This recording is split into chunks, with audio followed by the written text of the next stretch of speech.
ನಮ್ಮ ಸಂವಿಧಾನದ ಬಗ್ಗೆ ಒಂದೆರಡು ಮಾತಾಡಲಿಕ್ಕೆ ಇಷ್ಟಪಡ್ತೇನೆ. ಏನಂತ ಹೇಳಿದರೆ, ಆವಾಗ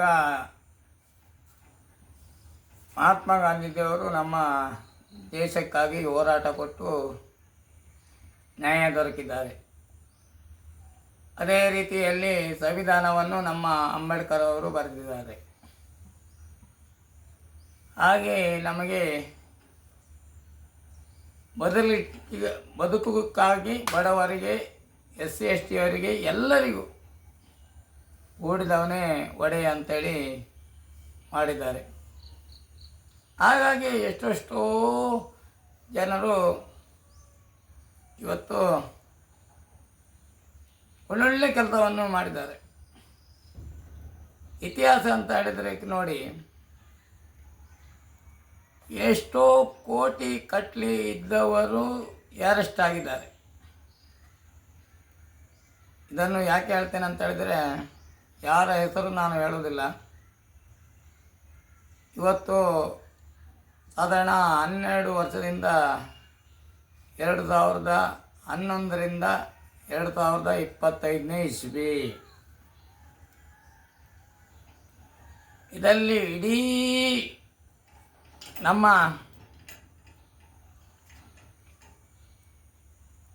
ಕರ್ನಾಟಕ ಅಲ್ಲ, ಇಡೀ ನಮ್ಮ ದೇಶದವರೇ ಇದಕ್ಕೆ ಹೋರಾಟ ಕೊಡ್ತಾ ಇದ್ದಾರೆ. ಆದರೆ ಇದಕ್ಕೆ ನ್ಯಾಯ ಸಿಕ್ಕುವುದಿಲ್ಲ. ಇತಿಹಾಸ ಹೇಳಲಿಕ್ಕೆ ಹೋದರೆ ತುಂಬ ಉಂಟು.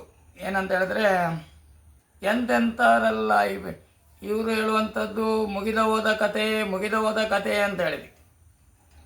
ಮತ್ತೊಂದು ಉದಾಹರಣೆ ಉಂಟು, ಅದು ನಾವು ಅದನ್ನೆಲ್ಲ ಬಳಸಬಾರದು. ಯಾಕಂತ ಹೇಳಿದ್ರೆ, ಇವರ ಮಕ್ಕಳಿಗೆ ಅದೇ ಸಮಸ್ಯೆ ಬರಬಾರ್ದು. ಬಂದಿದ್ದರೆ ಇವರು ಎದ್ದಿದ್ದು ಗಮನಕ್ಕೆ ತಗೊಳ್ತಾಯಿದ್ರು. ಯಾರು ಹೇಳಿ? ಈಗ ಆಡಳಿತ ಮಾಡುವವರು. ಮುಂಚೆ ನಮ್ಮ ರಾಜರ ಆಡಳಿತ ಉಂಟು, ಇದಿದೆ. ಅದೇ ಇದ್ದರೆ ಇವತ್ತು ನ್ಯಾಯ ದೊರಕ್ತಿತ್ತು. ಇವಾಗೆಲ್ಲ ರಾಕ್ಷಸರೇ ನಮ್ಮ ಮುಖ್ಯಮಂತ್ರಿ, ಪ್ರಧಾನಿ. ನಾವು ಹೊಗಳ್ತೇವೆ, ಏನು ಮೋದಿ ಅಂದರೆ ಏನು? ಮೋದಿ ಅಂದರೆ ನಮಗೆ ಇವತ್ತು ದೇವರು. ಸಿದ್ದರಾಮಯ್ಯ ಅಂದರೆ ಏನು? ದೇವರ ಬಂಟರು ಅಂಥೇಳಿ. ಅದೇ ರೀತಿಯಲ್ಲಿ ನಾವು ಹೇಳುವಂಥದ್ದು, DK ಶಿವಕುಮಾರ್ ಅಂದರೆ ಏನು? ಬಲಂಗಟಿಯಾದಂಥ ವ್ಯಕ್ತಿ. ಇದೆಲ್ಲ ನಾವು ಇದು ಕಣ್ಣಾರೆ ಮನುಷ್ಯನಾದನು ನೋಡಬಾರ್ದು, ಇದನ್ನು ಕಿವಿಯಲ್ಲೂ ಕೇಳಬಾರ್ದು. ಇವತ್ತು ನಾನು ಸ್ವಲ್ಪ ಇಂಥ ವಿಷಯ ಎಲ್ಲ ಕೇಳಿದಾಗ ನಾನು ಮಾನಸಿಕವಾಗಿ ಉಡುಪಿ ಬಾಳಿಗದ ಆಸ್ಪತ್ರೆಯಲ್ಲಿ ನಾನು 15 ದಿನ ಅಡ್ಮಿಂಟ್ ಆಗಿ ಬಂದಿದ್ದೇನೆ. ಯಾಕಂತ ಹೇಳಿದ್ರೆ, ನನಗೆ ತಪ್ಪು ನೋಡಿದಾಗ ನನಗೆ ಅದನ್ನು ತಾಳ್ಕೊಳ್ಳಿಕ್ಕೆ ಆಗುವುದಿಲ್ಲ. ಅದೇ ರೀತಿಯಲ್ಲಿ ಈಗ ಇಲ್ಲಿ ನೋಡಿ, ಎಷ್ಟೋ ಕಾಲದ ಇದು ನಾವು ನಿಮಗೆ ದಾಖಲಾತಿ ಕೇಳಿದರೆ ನಾನು ಕೊಡೋದಿಲ್ಲ. ಇದು ನಿಜವಾದ ನಡೆದಂತ ಬೇಕಾದರೆ ಮಂಜುನಾಥನ ಆಣೆಯಾಗಿ ಹೇಳ್ತೇನೆ. 50 ವರ್ಷದ ಹಿಂದೆ ಮನೆಯನ್ನು ಕಟ್ಟಿ, ಮನೆಯ ಅಡಿ ತಳಕಟ್ಟು ಅಂತ ಹೇಳ್ತೇವೆ, ತಳಕಟ್ಟಿನ ಅಡಿಯಲ್ಲಿ ಇಟ್ಟಂಥ ಹೆಣವನ್ನೇ ತೆಗೆದಿದ್ದಾರಂತೆ. ಇಲ್ಲಿ ಒಂದು ಧರ್ಮಸ್ಥಳದಲ್ಲಿ ಒಂದು ಹೆಣವನ್ನು ತೆಗಿಲಿಕ್ಕೆ ಅವಕಾಶವನ್ನು ಕೊಡುವುದಿಲ್ಲ ಅಂತ ಹೇಳಿದರೆ, ಈ ದೇವರ ಬಗ್ಗೆ ಮಾತಾಡಬಾರ್ದು. ಎಲ್ಲ ಬಾಯಲ್ಲಿ ಬೆಳ್ಕೊಡ್ತಾರಲ್ಲ, ದೇವರು ಮಂಜುನಾಥನ ಸುದ್ದಿ ಹೇಳಬೇಡಿ ಅಂತೇಳಿ. ನಾವಿನ್ನು ಯಾರು ಸುದ್ದಿ ಹೇಳಬೇಕು? ಮಂಜುನಾಥ ಹಂಗಾದರೆ ಅಲ್ಲಿ ಇದ್ದದಂತಾರೆ ಇಷ್ಟೊತ್ತಿಗೆ ಒಂದೇ ಇವರಿಗೆ ಕಷ್ಟ ಸಿಗಬೇಕಿತ್ತು, ಯಾರಿಗೆ? ಸುಳ್ಳು ಹೇಳುವವರಿಗೆ. ಒಂದೇ ಸತ್ಯ ಹೇಳುವವರಿಗೆ ನ್ಯಾಯ ಸಿಗಬೇಕಿತ್ತು. ಇದು ಎರಡೂ ಇಲ್ಲ ಅಂತಾದ್ರ ಮೇಲೆ ಹಂಗೆ ದೇವರ ಸುದ್ದಿ ಯಾಕೆ ಕೇಳಬಾರ್ದು ಅಂತ ಹೇಳೋದು. ಗೊತ್ತಾಯ್ತಾ? ಇನ್ನು ಅದೆಂತ ಬಾಯಿಗೆ ಇಟ್ಕೊಂಡೆಲ್ಲ ತಗೊಂಡ್ಬರುತ್ತಲ್ಲ. ದೇವರ ವಿಷಯ ಯಾಕೆ ಹೇಳ್ಬಾರ್ದು ಅಂತ ಹೇಳು ನಾನಂತ. ನಾನು ನೇರ ಹೇಳ್ತೇನೆ, ದೇವರ ವಿಷಯನೇ ಹೇಳ್ತೇನೆ. ದೇವರು ಇಲ್ಲ ಅಂತೇಳಿ ಏನು ಮಾಡ್ತೀರಿ ನೀವು? ದೇವರನ್ನು ತೋರಿಸ್ತೀರಾ? ದೇವರ ವಿಷಯ ಹೇಳಬೇಡಿ, ನೀವು ದೇವಸ್ಥಾನವನ್ನು ಹಾಳು ಮಾಡಬೇಡಿ ಅಂತೇಳಿ ಹೇಳ್ತೀರಲ್ಲ. ಇವತ್ತು ನಾನು ದಿನಕ್ಕೆ 2 ಮಾತು ತಿನ್ನೋನು 4 ಮಾತು ತಿಂತಿದ್ದೇನೆ. ಇವತ್ತಾಗ್ತದೆ ಸೌಜನ್ಯ ಕೇಸು, ಯಾರು ದಾರಿ ತೋರಿಸ್ಬೋದು. ಅಲ್ಲಿ ಧರ್ಮಸ್ಥಳ ಮಂಜುನಾಥನ ತೋರಿಸ್ಬೋದು, ಅಲ್ಲ ಗಣಮಣಿ ಅಣ್ಣಪ್ಪ ಸ್ವಾಮಿ ತೋರಿಸ್ಬೋದು ಅಂಥೇಳಿ ದಿನ ಬೆಳಿಗ್ಗೆ ನಿದ್ರೆ ಬಿಟ್ಟುಕೊಂಡು ಈಗ ನನಗೆ ಮಾನಸಿಕ ಆಗಿ, ನನ್ನ ಹಾಗೆ ಎಷ್ಟೋ ಜನ ಮಾನಸಿಕ ಆಗಿ ಇವತ್ತು ಕೊರಗ್ತಿದ್ದಾರೆ. ನೀವು ಹೇಳಿದ ಕೂಡಲೇ ನಿಮಗೇನು ಬೇಡ, ದಾಖಲಾತಿ ಬೇಡ, ಕೇಸ್. ಇವತ್ತು ನಾನೊಂದು ವಿಡಿಯೋ ಬಿಟ್ಟರೆ ನನ್ನ ಮೇಲೆ ಕೇಸ್. ನಿಮ್ಮ ಕೇಸಿಗೆಲ್ಲ ಎದುರ್ಕೊಂಡು ಯಾರಿಲ್ಲ. ನ್ಯಾಯಕ್ಕಾಗಿ ನಾವು ಹೋರಾಟ ಕೊಡುವವರು. ನಮಗೆ ಧರ್ಮ ನಡಿಬೇಕು, ನ್ಯಾಯ ಸಿಗಬೇಕು. ಹೆಚ್ಚು ಮಾತಾಡುವಂಥ ನಾನು ವಿದ್ಯಾವಂತನೂ ಅಲ್ಲ, ವಕೀಲರು ಅಲ್ಲ, DC ಅಲ್ಲ, AC ಅಲ್ಲ, ಯಾರೂ ಅಲ್ಲ. ಇವತ್ತು ಒಂದು ನಿಮಗೆ ಮುಂಚಿತವಾಗಿ ಹೇಳ್ತೇನೆ ನೋಡಿ, ಇದು ನಿಮಗೆ ಶಾಶ್ವತ. ಯಾಕಂದರೆ ನಿಮಗೆ ಕೊನೆ ಅಂತ, ಅವರಿಗಲ್ಲ. ಇದನ್ನು ಮುಚ್ಚಿ ಹಾಕುವವರಿಗೆ ಕೊನೆ ಅಂತ. ನಾನು ನೇರ ಹೇಳ್ತೇನೆ ಕೊನೆ ಅಂತೇಳಿ. ಯಾಕಂತ ಕೇಳಿದ್ರೆ ಅದಕ್ಕೆ ಉತ್ತರ ಉಂಟು. ನಾನು ಒಂದು ಮದುವೆಯಾದ ಗಂಡ ಹೆಂಡತಿ ಇದ್ದರೆ, ನನಗೆ ಒಂದು ಮಕ್ಕಳಿದ್ದರೆ ಇದು ನಿಮಗೆ ಬರುವುದಿಲ್ಲ. ಇದನ್ನು ಎತ್ತಿ ಹಾಕಿ ನಾನು ಹೇಳುವಂಥದ್ದೇನು, ಆರೋಪಿಗಳನ್ನು ಮಾತ್ರ ಅದನ್ನು ಶಿಕ್ಷೆ ಕೊಡಿ ಅಂತೇಳಿ.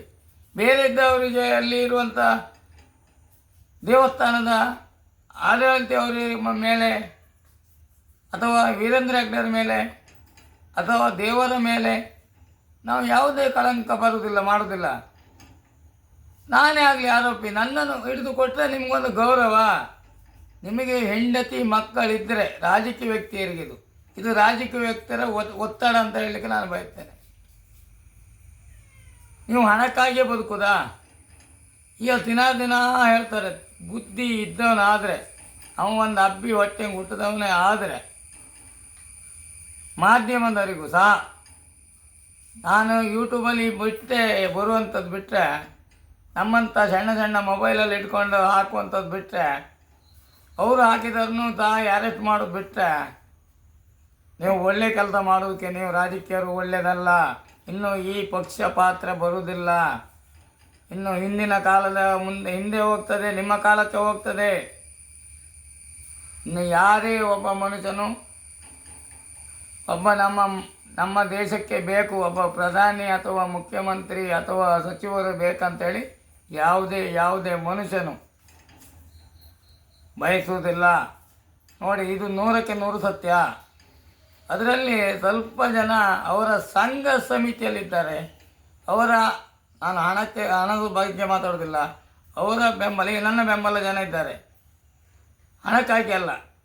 ಅದೇ ರೀತಿಯಲ್ಲಿ ಅವರ ಬೆಂಬಲ ಇರುವಂಥದ್ದು ಮಹಿಳೆಯರು, ಆ ದೌರ್ಜನ್ಯ ಮಾಡುವಂಥದ್ದು ಅವರು ಹೆಂಗಸರೇ ಅಲ್ಲ, ಅವರು ಮಹಿಳೆಯರೇ ಅಲ್ಲ. ನಾನು ಮೊನ್ನೆ ಒಂದಲ್ಲ ವಿಡಿಯೋ ಬಿಡುವಾಗ ಹೇಳಿದ್ದೇನೆ, ತಾಯಿ ಅಮ್ಮ ನಿಮ್ಮ ಈ ಮೋಸ ಮಾಡಿದಂಥ ದುಡ್ಡಿಗೆ ನೀವು ಆ ದೇವ್ರ ದಬ್ಬಿ, ಇದು ನಾನು ಸತ್ಯವಾಗಿ ಹೇಳ್ತೇನೆ, ದೇವ್ರ ದಬ್ಬಿಗೆ ಹೇಳುವಂಥದ್ದು, ಮುಂಚೆ ಹೇಳೋದಿಲ್ಲ ಇಂತಿಷ್ಟು ಹಾಕಿ ಅಂತೇಳಿ. ಇದು ನನ್ನ ಕಣ್ಣಾರೆ ಹೋದ ವರ್ಷ ನಾನು ಹೋದಾಗ 5,000 ಹಾಕಿ ನಿಮ್ಮ ನೀವು ಪಾಪ ಮಾಡಿರಿ, 10,000 ಹಾಕಿ, ಇದು ನನ್ನ ದಾಖಲಾತಿ. ಇದು ಮಂಜುನಾಥನ ಆಣೆಯಾಗಿ ಹೇಳುವಂಥದ್ದು. ನನ್ನಲ್ಲಿ ಬಂದಂಥ ವ್ಯಕ್ತಿಗಳು ಸಾವಿರಾರು ಜನ ಬಂದಿದ್ದಾರೆ. ಅಲ್ಲಿ ನಾನು ನೋಡಿದ್ದೇನೆ, ಅಲ್ಲಿ ಧರ್ಮ ನಡೀತು ಅಂತ ಹೇಳಲಿಕ್ಕೆ ಸುಳ್ಳು. ಯಾಕೆ ಹೇಳ್ತೇನೆ ಅಂತ ಹೇಳಿದ್ರೆ, ಇವತ್ತು ಬ್ರೋಕರ್ ಅಂತ ಹೇಳಿದ್ದಾರೆ. ಅಲ್ಲಿ ಬ್ರೋಕರ್ ಬೆಳಗ್ಗೆ ಮುಂಚೆ ನೀವು ಇದು ದಾಖಲಾತಿ ಮಾಧ್ಯಮದವರಂತೂ ಮಾಡೋದಿಲ್ಲ. ನೀವು ಯೂಟ್ಯೂಬರ್ ಅವರು ಹೋಗಿ ನೋಡಿ, 4ವರೆಗೆ ಅವರಿಗೆ ಆದಂಥ ಬೀಗ, ಬ್ರೋಕರ್ ಅವರಿಗೆ ಒಂದು ಬೀಗ, ಅವರು ಮನೆಗೆ ತಗೊಂಡು ಹೋಗೋದು ಮತ್ತೆ ಇಲ್ಲಿ ಎಲ್ಲ ದಿಕ್ಕಲ್ಲಿ ಸಾಲಿಗ್ರಾಮ, ಬಿದ್ಕಲ್ಗಟ್ಟೆ, ಸಾಧಾರಣ 1,000 ಜನ ಬ್ರೋಕರ್ಗಳಿದ್ದಾರೆ. ಅವರೊಟ್ಟಿಗೆ ನಾನು ಹೋಗಿದ್ದು, ಬ್ರೋಕರೊಟ್ಟಿಗೆ ನಾನು ಹೋಗಿದ್ದಂಥದ್ದು. ಮುಂಚಿನಿಂದ ಸಾಲಿಗ್ರಾಮದಲ್ಲಿ ಅವ್ರಿಗೆ ಮೊಮ್ಮಗೆ ಹೋಗುವಂಥದ್ದು, ಅವ್ರ ಹೆಸರೆಲ್ಲ ಹೇಳಲಿಕ್ಕೆ ನನಗೆ ಬರುವುದಿಲ್ಲ. ಅವರೊಟ್ಟಿಗೆ ನಾನು ಹೋಗಿದ್ದು. ನಮಗೇನಿಲ್ಲ, ರಾಜರ ಕಣೆಗೆ, ಮಿನಿಸ್ಟ್ರು ಮಹಾರಾಜರ ಕಣೆಗೆ ಹೋಗೋದು, ಅವ್ರು ಹೇಳುವಷ್ಟು ಹಾಂಡೆಗೆ ದುಡ್ಡು ಹಾಕೋದು, ನೀವೇನು ಪಾಪ ಮಾಡಿದ್ದಕ್ಕೆ ಏನ್ರೈತಿ, ನಾವು ನಮಗೇನು ದೇವ್ರ ಹೆದರಿಕೆ ಭಯ ಇರ್ತದೆ, ಅವಾಗ ನಾವು ಹಾಕುವಂಥದ್ದು. 5,000 ಹಾಕಪ್ಪ ನೀನು, 10,000 ಹಾಕ, ಇದು ಓಪನ್ ಮಂಜುನಾಥನ ಆಣೆ. ಇನ್ನು ನೀವು ದೇವ್ರು ಅಂತೀರಲ್ಲ, ದೇವ್ರ ಹತ್ರ ಮಾಡ್ತೀರ ಅಂತೀರಲ್ಲ, ನಾನು ಹೇಳಿದಂಥ ಪ್ರಶ್ನೆ ಇದು ನಿಜವಾದ ಘಟನೆ. ಅದೇ ರೀತಿಯಲ್ಲಿ ಸಂಘ ಸಮಿತಿಯಲ್ಲಿ ಸಾಧಾರಣ ಒಂದು 20-30 ಸಾವಿರ ಜನ ಇರ್ಬೋದು. ಅವರು ಒಂದು ಬೆಂಬಲ ಬಿಟ್ಟರೆ ನಿಮಗೆ ಒಂದು ಹುಳ ಸಹ ನಿಮಗೆ ಬೆಂಬಲ ಇಲ್ಲ. ಅಲ್ಲಿ ಗಿಡ ಮರಗಳು ಬಿಡಿ, ಒಂದು ಹುಳ ಸಹ ನಿಮಗೆ ಬೆಂಬಲವಿಲ್ಲ. ಇರುವುದಂತಿದ್ದರೆ ಇಂಥ ರಾಜಕೀಯ ವ್ಯಕ್ತಿಯರು ವಿನ. ಅವರಿಗೆ ಸತ್ಯ ಅಂತ ಹೇಳಿದ್ರೆ ಅವರಿಗೆ ಮದುವೆ ಆಗಿದೆಯೋ ಇಲ್ಲವೋ ನಮಗೆ ಗೊತ್ತಿಲ್ಲ. ಅವರು ಹೆಂಗಸರಂದರೆ ಯಾರಂತ ಗೊತ್ತಿಲ್ಲ, ಅವರ ಅಬ್ಬಿ ಹೊಟ್ಟೆ ಹುಟ್ಟಿದವರು ಅಲ್ಲವೋ ನಮ್ಗೆ ಗೊತ್ತಿಲ್ಲ. ನೀವು ನನ್ನ ಈಗಲೇ ಒಂದು ಅರೆಸ್ಟ್ ಮಾಡ್ಕೊಂಡು ಹೋದ್ರು ನಾನು ಶರಣರಿದ್ದೇನೆ. ಯಾಕಂತ ಹೇಳಿದ್ರೆ ಇಲ್ಲಿ ಮಾನಸಿಕಕ್ಕೆ ಔಷಧಿಗೆ ನನಗೆ ಈಗ ಇದು ನಾವು ಇವತ್ತು ಸಿಕ್ಕುತ್ತೋ ನಾಳೆ ಸಿಕ್ಕುತ್ತೋ, ಇವತ್ತು ಸಿಕ್ಕುತ್ತೋ ನಾಳೆ ಸಿಕ್ಕುತ್ತೋ, ಸೌಜನ್ಯ ಕೇಸು ಒಂದು. ಯಾಕಂದರೆ ಅವಳು ನಾವು ಯಾರ ಮೇಲೂ ಆಪೋದ ಇಲ್ಲ, ಆರೋಪಿಗಳನ್ನು ಹಿಡಿಬೇಕು, ಇನ್ನೇನಿಲ್ಲ. ಇನ್ನು ಪೊಲೀಸರು ಎದುರು ರೇಪ್ ಮಾಡ್ಬೋದು, ಯಾರ ಮನೆಗೆ ಒಗ್ಗಿಬೇಕಾದ್ರೆ ರೇಪ್ ಮಾಡ್ಬೋದು. ಕೇಳಿದರೆ ನಮ್ಗೆ ಉತ್ತರ ಉಂಟು. ಧರ್ಮಸ್ಥಳದಲ್ಲಿ ನಡೆದಿದೆ ಮಾತ್ರ, ಸಾವಿರಾರು ನಡೆದಿದೆ, ನಾವು ಒಂದು ಮಾಡಿರಿ ಅಂತ ಕೇಳ್ಬೋದು. ನಮಗೂ ಸಹ ಹಕ್ಕುಂಟು, ಜನರಿಗೆ ನಮಗೆ ಹಕ್ಕುಂಟು. ಕಾನೂನಿಗೆ ಒಬ್ಬರಿಗೆ ಒಂದು ಕಾನೂನು, ಮತ್ತೊಬ್ಬರಿಗೆ ಒಂದು ಕಾನೂನಿಲ್ಲ. ಕೋಟ್ಯಾಧೀಶನಿಗೆ ಒಂದೇ ನೋಡಿ ನವಿಲು ಕೂಗ್ತಾ ಉಂಟು ನೋಡಿ. ನಿಮ್ಮ ಇದು ಅನಿಸಿಕೆಗೆ ಪ್ರಾಣಿಗಳು ಸಹ ಕೂಗ್ತಾ ಉಂಟು ಇವತ್ತು. ನ್ಯಾಯ ಬೇಕು, ನ್ಯಾಯ ಬೇಕಂತೇಳಿ. ನೀವು ಯಾವ ದಿನ ಮುಚ್ಚಿ ಹಾಕಿದರೂ ಸಹ ನಮ್ಮ ಎಲ್ಲರೂ ಹೇಳುವಂಥದ್ದು, ನೀವು ಹೇಳುವಂಥದ್ದು ಅದೇ, ನೀವು ಬೆಳೆ ಮುಚ್ಚಿ ಎದ್ದಿಗೆ ಹೇಳುವಂಥದ್ದು ಅದೇ. ನಮ್ಮನ್ನು ಹುಟ್ಟಿದಂಥ ಮೇಲಿರುವಂಥ ದೇವರೇ ಕಾಣಬೇಕು. ಹೆಚ್ಚು ದಿನ ಇದು ಹೋಗುವುದಿಲ್ಲ. ನೀವು ನ್ಯಾಯ ಕೊಡದೇ ಹೋಗಿ. ನೀವು ಎಂತೆಂಥ ಪ್ರತಿಭಟನೆ ಮಾಡುವಂಥ ಎಂತೆಂಥ ಅಧಿಕಾರಿಗಳು, ಮಹಿಳಾ ಸಂಘ ಅಧ್ಯಕ್ಷರು ಪ್ರತಿಯೊಬ್ಬರು ಅದಕ್ಕೆ ಸಹಕಾರ ಮಾಡಿದ್ದಾರೆ. ಅವರಿಗೆಲ್ಲ ಧನ್ಯವಾದವನ್ನು ಹೇಳಬೇಕು. ಹಾಗೆ ನಮ್ಮ SP ಸರ್ ಅವರು ಸಹ ತುಂಬ ಹೋರಾಟ ಕೊಟ್ಟಿದ್ದಾರೆ. ಆದರೆ ಏನು ಮಾಡಿದರು ಅದರಲ್ಲಿ ನಾವು ಹೇಳುವಂಥ ಪ್ರಶ್ನೆ ಏನಂತ ಹೇಳಿದರೆ, ಒಬ್ಬ ಶಕುನಿದ್ದಾನೆ, ಅಷ್ಟು ರಾಜಕೀಯ ಒಳಗೆ ಒಬ್ಬ ಶಕುನಿ ಇರ್ತಾನೆ. ಇಡೀ ಕೌರವರನ್ನು ಪಾಂಡವರಿಗೆ ಅವನಿಗಿರುವಂಥದ್ದು ಕೌರವನ ದೇಶ. ಪಾಂಡವರನ್ನು ಎದುರು ಹಾಕಿ ಕೌರವರ ಸಂಸಾರವನ್ನೇ ಹಾಳು ಮಾಡಿದಂಥ ಶಕುನಿ. ಅದರಲ್ಲಿ ಯಾರೋ ಒಬ್ಬ ಶಕುನಿ ಇದ್ದಾನಂತ ಹೇಳಲಿಕ್ಕೆ ನಾನು ಬಯಸ್ತೇನೆ. ಅದರ ಬೆಂಬಲವಾಗಿ ಯಾರೋ ಒಬ್ಬರು ಶಕುನಿ ಇದ್ದಾನಂತ ಹೇಳಿ ನಾನು ಬಯಸ್ತೇನೆ. ನೋಡಿ, ಶಕುನಿ ಯಾವತ್ತಾದರೂ ಕೌರವರು ಎಲ್ಲ ನಾಶ ಆಗೋ ತನಕ ಅವ ಕಣ್ತಿರಲಿಲ್ಲ, ಒಂದೇ ಕಣ್ಣು ಹೀಗೆ. ಅವನಿಗೆ ಯಾಕಂತೇಳಿ ನಾನು ತಪ್ಪು ಮಾಡ್ತಿದ್ದೇನೆ, ಒಂದೇ ಕಣ್ಣಲ್ಲಿ ನೋಡಬೇಕು, ಇನ್ನೊಂದು ಕಣ್ಣಲ್ಲಿ ನಾನು ನೋಡೋದಿಲ್ಲ ಅಂದರೆ, ಯಾಕಂದರೆ ಅವನಿಗೆ ಮನಸ್ಸಿನಲ್ಲಿ ಇದು ಉಂಟು, ಯಾವುದು ಉಂಟು ಅಂತ ಹೇಳಿದ್ರೆ, ನಾನು ತಪ್ಪು ಮಾಡ್ತಿದ್ದೇನೆ ಅಂತೇಳಿ. ಅದೇ ರೀತಿಯಲ್ಲಿ ನಮ್ಮ ಶಕುನಿ ಇದ್ದ ಹಾಗೆ ಪಾಂಡವರು ಕೌರವರನ್ನು ಹೇಗೆ 101 ಜನರನ್ನು ಹೇಗೆ ನಾಶ ಮಾಡಿಸಿದಾನೋ, ಅದೇ ರೀತಿಯಲ್ಲಿ ಸೌಜನ್ಯ ಕೇಸಿನಲ್ಲಿ ಒಬ್ಬ ಶಕುನಿ ಇದ್ದಾನೆ. ಯಾರಂತ ನನಗೆ ಗೊತ್ತಿಲ್ಲ. ಅದು ಗೊತ್ತಿರೋದಿದ್ದರೆ ಮಂಜುನಾಥ, ಗಣಪಣೆ, ಅಣ್ಣಪ್ಪ ಸ್ವಾಮಿ ಮಾತ್ರ. ಇನ್ನು ಯಾರೇ ಆಗಲಿ, ನಿಮ್ಮ ಕೆಲಸವನ್ನು ಬಿಟ್ಟು ನೀವು ಯಾವತ್ತೂ ತಲೆ ಬಿಸಿ ತಗೊಳ್ಬೇಡಿ, ಯಾವುದು ಹೋರಾಟ ಕೊಡಬೇಡಿ. ಯಾವುದೇ ನನ್ನ ಅನಿಸಿಕೆ ಪ್ರಕಾರ ನೀವು ಪ್ರತಿಭಟನೆ ಮಾಡಬೇಡಿ, ಯಾರಿಗೂ ಮನವಿ ಮಾಡಬೇಡಿ. ಅದು ನ್ಯಾಯ ಸಿಕ್ಕುವ ರೀತಿಯಲ್ಲಿ ದೇವರ ಇಲ್ಲ ಅಂತೇಳಿ ನಾನು ಬಯಸ್ತೇನೆ. ದೇವರು ಇದ್ದಂತಾರೆ, ದೇವರೇ ಕಣ್ಕೊಳ್ತಾರೆ. ಅವ್ರ ಬಗ್ಗೆ ಅವ್ರನ್ನೊಂದು 2 ದಿನ ಜೈಲಿಗೆ ಹಾಕಿ ಅಥವಾ ಒಂದು ಟೇಷನ್ ಹಾಕಿ ನಾವಿಂತ ಹೆಸರು ತಗೊಳ್ಳುವಂಥದ್ದು ಬೇಡ. ನಾವು ನಿಷ್ಠೆ ಧರ್ಮ ಇದ್ದವರು ನಿಷ್ಠೆಯಿಂದ ನಮ್ಮ ದೇವರನ್ನು ಪೂಜೆ ಮಾಡುತ್ತಾ, ಈಗ ನೋಡಿ, ನಾನು ಹೇಳಿದ್ನಲ್ಲ, ನನಗೆ ವಾರಕ್ಕೆ 1,000 ರೂಪಾಯಿ ಮಾತ್ರೆ ಬೇಕು, ಈಗ ವಾರಕ್ಕೆ 2,000 ಮಾತ್ರೆ ಬೇಕು. ಯಾಕೆ ನಮಗೇನು ಅದರಿಂದ ಏನು ಲಾಭ ಇಲ್ಲ. ಅಲ್ಲಿ ಈ ಕೇಸನ್ನು ಬಿಟ್ಟರೆ ಇಲ್ಲಿ ಎದುರೇ ರೇಪ್ ಆಗುವಂಥದ್ದು, ಎದುರೇ ಮನೆ ಹೋಗುವಂಥ ಕೆಲಸ ಆಗುವಂಥದ್ದು. ಇದು ಯಾರ ಮುಖಾಂತರ? ಅಲ್ಲಿನ ಕಳಂಕದಿಂದ ಇಲ್ಲಿ ಮಾಡುವಂಥ ಮುಖಾಂತರ. ಪ್ರತಿಯೊಬ್ಬರಿಗೂ ಏನು ಶಿಕ್ಷೆ ಮಾಡಿದರೆ ಎಲ್ಲ ಪ್ರತಿಭಟನೆ ಮಾಡುವ. ಯಾಕೆ 100 ಕೊಲೆ ಅದನ್ನು ಬಿಡ್ತೀರಿ? ನಾವು ಒಂದು ರೇಪ್ ಮಾಡಿದ್ರೆ ಏನಾಗ್ತದೆ? ಮಾಡಬಾರ್ದು. ಉದಾಹರಣೆ ನಾ ಹೇಳುವಂಥದ್ದು, ಕೆಟ್ಟ ಕೆಲಸ ಅವ್ರು ಮಾಡ್ತಾರೆ ಅಂತೇಳಿ, ಒಬ್ಬ ಮಾಡ್ತಾರೆ ಅಂತೇಳಿ ಮತ್ತೊಬ್ಬ ಮಾಡಿದರೆ ಅದು ಇಡೀ ದೇಶ ಹಂಬಿ ಹೋಗ್ತದೆ, ಕಾಯಿಲೆ ಅಂತೇಳಿ. ಅದೇ ರೀತಿ ಇದು ಒಂದು ಕಾಯಿಲೆ, ಕೊರೋನಾ ಅಂತೇಳಿ ಒಂದು ಕಾಯಿಲೆ ಬಂತು, ಎಲ್ಲ ದೇಶಕ್ಕೂ ಎಲ್ಲ ಬಂದೋಬಸ್ತ್ ಮಾಡ್ರು. ಯಾಕಂದರೆ ಒಬ್ರಿಗೆ ಅದು ಅಂಟು ರೋಗ ಅಂತೇಳಿ.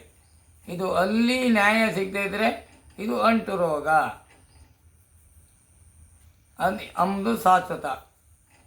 ಇದು ಅಂಟು ರೋಗವಾಗಿ ಬೆಳೀತಾ ಹೋಗ್ತದೆ. ಕಾನೂನು ನಮ್ಮಲ್ಲಿ ಮಾತಾಡಬೇಕು. ಕಾನೂನು ಪ್ರತಿಯೊಬ್ಬರಿಗೂ, ದುಡ್ಡಿದ್ದರಿಗೆ ಒಂದು ರೀತಿ, ಬಡವನಿಗೆ ಒಂದು ರೀತಿ. ಯಾವುದೇ ಅಂಬೇಡ್ಕರ್ ಬರಲಿಲ್ಲ, ಸಂವಿಧಾನದಲ್ಲಿ ಬರಲಿಲ್ಲ, 380 ಪೇಜಲ್ಲಿ ಪ್ರತಿಯೊಬ್ಬರಿಗೂ ಒಂದೇ ರೀತಿ ನ್ಯಾಯ. SC ST ಬೇರೆ, ಹಿಂದುಳಿದವರಿಗೂ ಬೇರೆ, ಮೇಲ್ವರ್ಗದವರಿಗೂ ಬೇರೆ, ಯಾವುದೇ ಬರಲಿಲ್ಲ. 380 ಪೇಜಲ್ಲೂ ಸಂವಿಧಾನ ಒಂದೇ ರೀತಿಯಲ್ಲಿ ನಡೆದುಕೊಂಡು ಹೋಗ್ಬೇಕಂತೇಳಿ ಬರ್ತದೆ. ಅದನ್ನೆಲ್ಲ ಈಗ ರಾಜಕೀಯವರು, ಅಥವಾ ರಾಜಕೀಯರು ಅಂತೇಳಿ ಹೇಳಲಿಕ್ಕಾಗೋದಿಲ್ಲ, ಯಾವುದೋ ಒಬ್ಬ ನನ್ನ ಹಾಗೆ ಚೆಕ್ಕುನಿ ಅದನ್ನೆಲ್ಲ ಮುಚ್ಚಾಕ್ತಾ ಇದ್ದಾನೆ ಅಂತ ಹೇಳಲಿಕ್ಕೆ ಬಯಸ್ತಾನೆ. ಅದಕ್ಕೆ ಆಗಿ ನಾ ಹೇಳುವಂಥದ್ದು, ಇನ್ನು ನೀವು ನಿಜವಾದ ಸತ್ಯವಂತರೇ ಹೌದೇ ಅಂತ ಆದರೆ ನ್ಯಾಯ ಸಿಕ್ಕುತ್ತಾರೆ. ಇವರೆಲ್ಲ ಹೇಳ್ತಾರಲ್ಲ, ಮಂಜುನಾಥನ ಹೆಸರು ಹಾಳಾಗ್ತ ಮಂಜುನಾಥನ ಹೆಸರು ಹಾಳಾಗ್ತಾನೆ. ಮಂಜುನಾಥನ ಹೆಸರು ಹಾಳಾಗ್ದೇ ಬೇಡ. ನೀವು ಯಾರೇ ಇಲ್ಲಿ ಯೂಟ್ಯೂಬಲ್ಲಿ ಇನ್ನು ಮೇಲೆ ಹಾಕಬೇಡಿ. ಯಾರ್ದರೆ ಪೇಪರವರು, ಮಾಧ್ಯಮದವರು ಹಾಕಲಿ. ಬರೀ ಬಾಯಿ ಪಡ್ಕೊಂಡ್ರೆ ಏನೂ ಸುಖ ಇಲ್ಲ. ಮನುಷ್ಯನ ನೆಮ್ಮದಿಯೂ ಹಾಳು. ಈಗ ನನ್ನ ನೆಮ್ಮದಿ ಹಾಳಾಗಿ ಎಷ್ಟೋ ಜನ, ಈಗ ನನ್ನ ಹಾಗೆ ಎಷ್ಟೋ ಜನ ಇವತ್ತು ಮಾನಸಿಕವಾಗಿ ಹುಚ್ಚರಾಗಿ ಇಲ್ಲೆಲ್ಲ ತಿರ್ತಾ ಇದ್ದಾರೆ. ಏನು ಕೇಳಿದರೆ, ಯಾಕೆ ತಿರ್ತೀರಪ್ಪ? ಆ ಸೌಜನ್ಯ ಕೇಳ್ತಿಲ್ಲ, ನಾವು ಹೆಂಗೆ ಶಾಲೆಗೆ ಹೋಗೋದಪ್ಪ ಅಮ್ಮ ಅಣ್ಣ ಅಂತಾರೆ. ಯಾರ ಮೇಲೆ ನಂಬಿಕೆ ಇಟ್ಟುಕೊಂಡು ನಾವು ಶಾಲೆಗೆ ಮಕ್ಕಳನ್ನು ಕಳಿಸೋದು? ಇದಕ್ಕೆ ನ್ಯಾಯ ಸಿಕ್ಕದಿದ್ದರ ಮೇಲೆ ನೀವು ಇನ್ನು ಎಲ್ಲರೂ ಏನು ಮಾಡ್ತಾರೋ ಅದು ನೀವು ಎಲ್ಲದು ನಿಮ್ಮ ತಲೆ ಮೇಲೆ. ಈಗ ರಾಜಕಾರಣಿ ತಲೆ ಮೇಲೆ ಅದು, ಇನ್ನು ಮುಂದೆ ಬರುವಂಥ ರಾಜಕಾರಣಿಗಳ ತಲೆ ಮೇಲೆ. ಇವರು ಮಾಡಿಟ್ಟು ಹೋಗ್ತಾರೆ ಸಣ್ಣ ತಪ್ಪು, ಮತ್ತು ನಿಮಗೆ ಇನ್ನು ಬೇರೆ ಬರುವಂಥ ಸರ್ಕಾರ ಬರುವಾಗ ನಿಮ್ಮ ಮೇಲೆ ದೊಡ್ಡ ಹೊರೆ ಆಗ್ತದೆ. ಇದು ಮಾತ್ರ ಶಾಶ್ವತ. ಯಾಕಂತ ಹೇಳಿದ್ರೆ ನಾನು ಹೇಳುವಂಥದ್ದು, ನಾವು ಹುಟ್ಟಿದಂಥ ತಾಯಿ ಹೊಟ್ಟೆಯಲ್ಲಿ ಹುಟ್ಟಿದವರು, ಅದನ್ನು ನೆನಪು ಮಾಡಿಕೊಳ್ಬೇಕು. ಇವತ್ತು ಸುಮಾರು ಜನ ಸಂಘ ಸಮಿತಿಯಲ್ಲಿದ್ದವರು, ಧರ್ಮನಿಷ್ಠೆಯಿಂದ ಇದ್ದವರು ಬಿಟ್ಟಿದ್ದಾರೆ. ಯಾಕಂತ ಹೇಳಿದ್ರೆ ಅವ್ರು ಕೊಡುವಂಥ ಸಂಬಳ ಬೇಡ, ಈ ನನಗೂ ಒಬ್ಬಳು ಮಗಳಿದ್ದಾಳೆ, ನನಗೊಬ್ಬನು ಮಗ ಇದ್ದಾನೆ ಅಂಥೇಳಿ ಎಷ್ಟೋ ಜನ ಇವತ್ತು ಬಿಟ್ಟು ಹೋಗಿದ್ದಾರೆ. ಇನ್ನೂ ಯಾರೇ ಆಗಲಿ ನಿಮ್ಮ ಮೇಲೆ ಕೇಸ್ ಆಗುವಂಥದ್ದು, ಕೇಸ್ ಆದರೂ ಕೊಳ್ಳಿ, ಏನು ನಾವೇನು ನಮ್ಮ ಹಣೆಯಲ್ಲಿ ಬರೋದು ಯಾರು ಹೊಣೆ ಇಲ್ಲ. ಕೇಸ್ ಆದ್ರೆ ಗತಿಗೆ ಅದು ಊರು ಮುಳುಕಿ ಹೋಗುವಂಥದ್ದೆಲ್ಲ. ಅದಕ್ಕೆ ನಾನು ಹೇಳುವಂಥದ್ದು, ಕೋರ್ಟಲ್ಲಿ ಸಾಕು ಕಣ್ಣು ಕಟ್ಟುವುದು ಯಾಕೆ? ಆ ದೇವರಿಗೆ ಸತ್ಯವನ್ನು ನೋಡಲಿಕ್ಕಾಗಂತೇಳಿಯೇ ಕಣ್ಣು ಕಟ್ಟುವಂಥದ್ದು.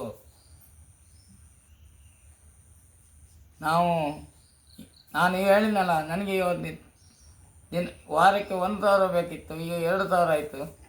ಇನ್ನು ನಾನು ಎಷ್ಟು ದಿನ ಬದುಕ್ತೇನೋ ಏನೋ ಗೊತ್ತಿಲ್ಲ. ಆದರೆ ಒಂದು ನನಗೆ ಆಸೆ ಇತ್ತು, ಸೌಜನ್ಯ ಹೆಸರನ್ನು ಹೇಳೋದಿಲ್ಲ, ಅಲ್ಲಿ ಯಾವುದಾದ್ರೂ ಒಂದು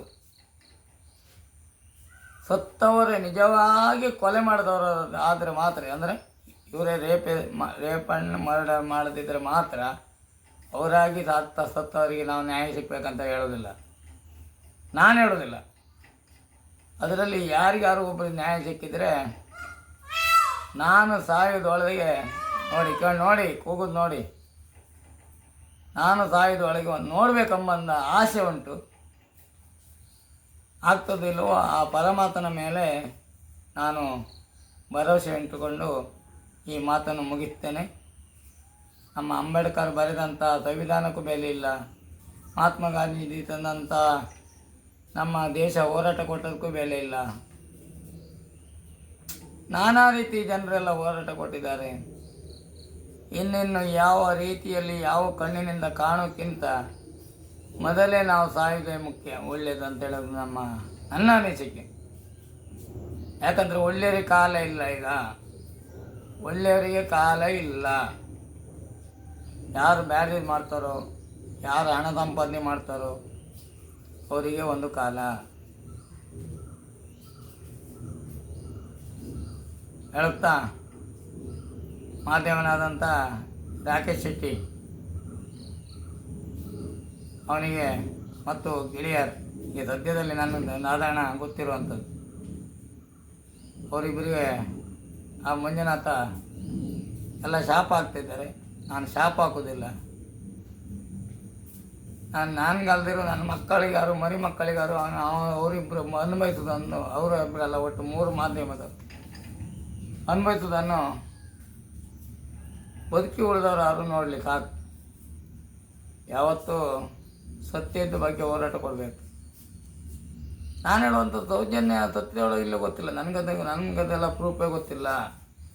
ಅಲ್ಲಿ ಎಲ್ಲರೂ ಆಕಸ್ಮಿಕವಾಗಿ ಎಲ್ಲರೂ ಯಾರೇ ಆಗಲಿ ನಾವು ಅವರ ದೇವಸ್ಥಾನ ಒಳಗಪಟ್ಟವರಿಗೆ ಹೇಳೋದಿಲ್ಲ, ಅಲ್ಲಿನ ಹೊರಗಿನವರಾಗಲಿ ಯಾರೇ ಆಗಲಿ ಒಂದು ಕೊಲೆ ರೇಪನ್ ಮಾಡಿದವರು ಶಿಕ್ಷೆ ಆದರೆ ಅದನ್ನು ನೋಡಿ ಸಾಯಬೇಕೆಂಬ ನಮಗೆ ಆಸೆ ಉಂಟು, ನನಗೆ ಉಂಟು ಅನ್ನಂತ ನಿಮಗೆಲ್ಲ ಶಾಪ ಹಾಕೋದು ಶಾಪನೇ ಆಡೋದಿಲ್ಲ.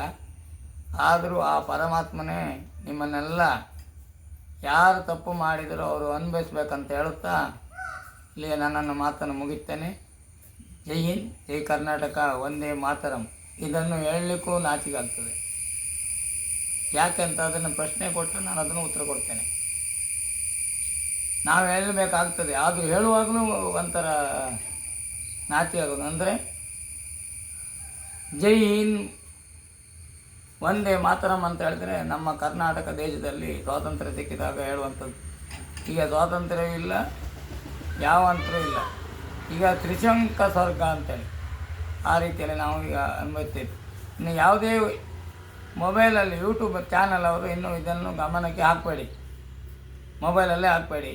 ಬೇಕಾದರೆ ಅವರೇ ಹಾಕ್ಕೊಳ್ಳಿ, ಪೇಪರ್ನವರು ಹಾಕ್ಕೊಳ್ಳಿ, ಮಾಧ್ಯಮದವರು ಹಣ ತಗೊಳ್ತಾರೆ. ನಾವು ಹಣ ತಗೊಳ್ಳೋರಲ್ಲ, ನಮ್ಮ ಮೊಬೈಲಲ್ಲೇ ನಾವು ಹಾಕುವಂಥದ್ದು. ಹಾಗಾಗಿ ಹೇಳುವಂಥದ್ದು ಅವರಿಗೆ ಬೇಡಂತೆ, ಅವರಿಗೆ ಹಣ ಬೇಕಂತೆ, ಅವ್ರಿಗೆ ಒಳ್ಳೆ ಕೆಲಸವನ್ನು ಹಾಕೋದಿಲ್ಲ. ಒಂದು ಇರುವೆ ಸತ್ತು ಹೋದ್ರೆ ಒಳ್ಳೆ ಇಡೀ ಪೇಪರಲ್ಲಿ ಹಾಕೋದು.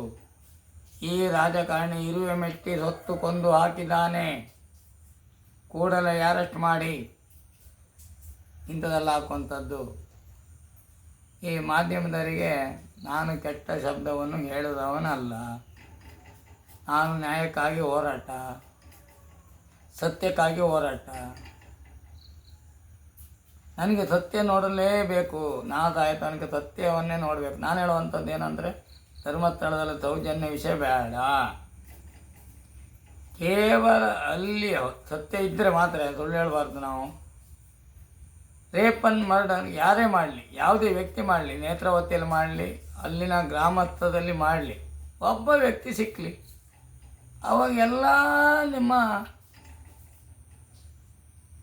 ಶಾಂತಿ ದೊರಕ್ತದಂತ ನನ್ನ ನಂಬಿಕೆ. ನಿಮಗಿತ್ತೋ ಇಲ್ಲೋ ಗೊತ್ತಿಲ್ಲ, ನನಗೆ ನಂಬಿಕೆ ಅಂತ ಹೇಳುತ್ತಾ ಇನ್ನೊಮ್ಮೆ ಸದಾ ನಾನು ಇದರ ಬಗ್ಗೆ ಮಾತಾಡೋದಿಲ್ಲ.